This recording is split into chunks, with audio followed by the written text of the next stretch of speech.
kurmancı ne zanım? Hadi ne zanım? Zani. Yok Allah ben. Zani lo. Bilmiyorum anlıyorum ha. On dersa Kürt'ü tıkazı.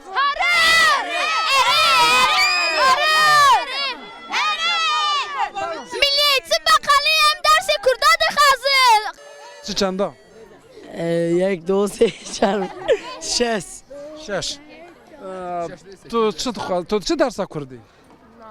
از ناچم تنکی از بچم اما هبه از دچم پر خوشه درسوی پر öyle خوشه از دخوازم قرمانجی درسی به On hamu Kürt'ü tıkazı.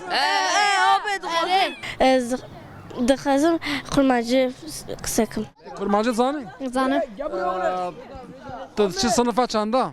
Yek, dudi, çar, penç. Penç. Tu çi dersa kurmancı? Na, Dixwazî biçi dersa kurmancı. duhazım. Kurmancı çar ders mi bira?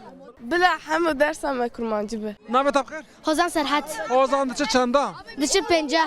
Bila dersa bi Kurdî çi qaz be çend saat be hemû be anna.